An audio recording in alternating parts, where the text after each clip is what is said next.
One. Let's start with breaking down Tenet 2. Tenet 2 describes the ideas of building the community's knowledge of ideas. More specifically, the reading and studying of aspects of a community that is different from the one you grew up in. Usually, you'd study groups that have a different racial identity than your own. While at my school, I was exposed to many different types of people. Salem is a diverse city, so my high school reflected that. I was never really involved in the politics of my city or school, but I know that the majority of Salem residents are liberal. Because of how liberal my city was, I never encountered or observed instances of racism at my school. But I am saying that as a white person with a white perspective, so there might have been some racism going on that I didn't even know about. And in my school, which again had mostly white students who lived in an area with mostly white people, another thing that it makes my area so weird in Massachusetts is that we are a pretty heavy Republican area. The towns surrounding me usually lean more red. So when ideas of diversity started being pushed, specifically in 2020, it was met with lots of backlash, specifically when the native tribe, who initially, I will say this, so my tribe was a Native American, our mascot. Originally, the person that is our mascot, it was a portrait. And they allowed it, so it wasn't like seen as like offensive, till the new leader of the tribe came in and said, we don't want our tribe being tied to the school anymore. And then the school is still keeping the name. And then students made two different like signature petitions to keep it and to get rid of it, and it showed a huge division within our school and within our towns.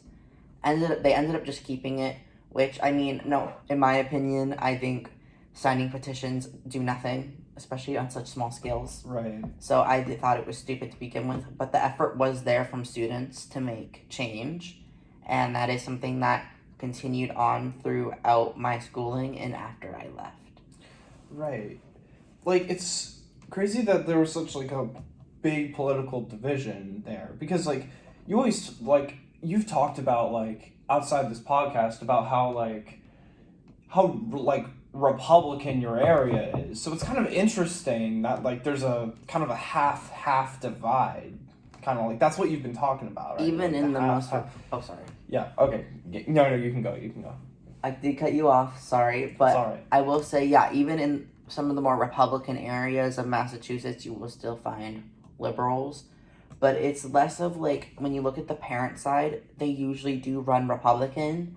The students, however, are more divided. Some lean into their more traditional ideas that their parents have.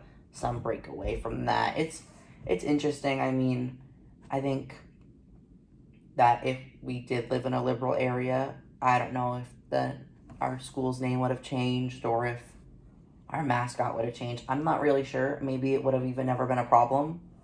But yeah, I am a part of one of the few pockets in Massachusetts that have Republican voters. Yeah, it's like you don't really think of Massachusetts as like this like big Republican state. Like I think I've only like known of like one person who supported Trump in my school, and he moved away like in ninth grade. Thank God. I was actually a friend of his before I knew that, and then like one of my best friends now, Harper, was like, "Oh yeah, you know this guy was a Trumper, right?" I was like, "Oh shit, oh no." So. I mean, for me, since I live in a Republican town, I kind of view that differently. I mean, it's not like, I mean, I don't have, like, within my friends, I don't have friends that are Trump supporters. It's Right. just, whatever. But I have coworkers, specifically older coworkers, because back home I do work at a pizza shop. Not anymore, but I did. Gotcha. And one of the nicest ladies I've ever met, raging Republican, like, bleeds red, white, and blue. And it's like, I disagree with your policies, but you know what? We have to work together, and we have to kind of understand that just because we think differently doesn't mean we can't coexist and be friendly with each other. And I think this is unrelating to what we are talking about, but I do think it is important to understand the difference between, not being able to coexist with someone and being able to coexist with someone with different opinions than you. Because you'll meet some nice people on the other side. I mean, they are just ignorant most of the time, and that doesn't make it okay. But, I mean, specifically in my area, you're going to meet Republican people all the time. It's not just something that you can't go down the street and ignore. It is just going to happen. It is something that will happen, continue to happen. So at least for me, I've been able to understand that people are going to disagree with me and that I'm just going to have to accept it if I want to be in a situation that I'll be semi-comfortable in. Yeah, it is quite frustrating to see kind of how how far behind some communities of people can be. I mean, sometimes you just see these really right wing organizations. You're just like, what is going on here? But I think the importance of there's really an importance of understanding communities and how they really are different and kind of coexisting with them. Because if you're just you write them off because of one or two bad things, it's not good. And I know I kind of just said that about my friend, my former friend that was in ninth grade, but he was also pretty aggressive in terms of being a boyfriend, because he kind of forced his girlfriend to unfriend all her male friends. Which, I mean, that doesn't really relate to this podcast. Yeah, but no, it doesn't. But still, I'm delving just deep saying. into that, it is important to know about the facets of your community. Yeah, exactly. How that idea of political ideologies can lend to how relationships look like. I mean, I think that's definitely a red flag if your partner, whether what political ideas they have, tell you you need to unfriend everybody. That's a problem. I mean, usually you see that in more traditional believing relationships. Yeah. And that is not a target to target anybody. That is just something I have noticed. But going back to community, specifically talking about racism in communities, I've worked at 3 jobs back home. Every single one of those jobs, I have heard something super racist specifically said about the Indian population within my small towns. So it's weird. I mean, not weird, I should say. It's interesting because you would think, oh, my area is very white, yada yada yada. We actually do have a big Indian population. I forget where I heard why, but we do have a pretty decent sized Indian population. Right. And I can say at one point at every single job, I have heard something super racist be said about those Indian customers. Whether it's been my first boss, he made fun of an Indian person's accent for no reason. And then my second boss, at my second job, she once was talking about how this coworker of ours, who was Indian, super sweet guy, she was like, oh, he was poor, he didn't have a bed frame, yada yada, and then she started making fun of his accent, and I was like, whoa, girl. And I was next to my coworker, side-eyeing them, are you hearing this girl right now? I know. It's really rough to see racism happen in front of you, and I really haven't seen that all that much.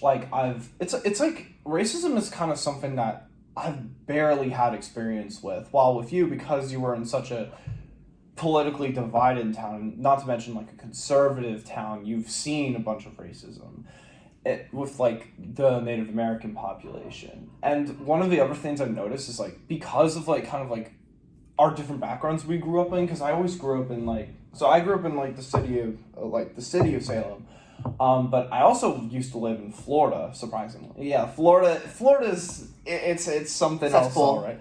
Yeah, when I was a kid, I didn't experience anything that bad, but it was kind of not the best. And it was really freaking hot there. How long were you there till? I was there until I was 9 years old. Oh. And then I moved to Salem, and I've been here in 3 different homes actually for the remaining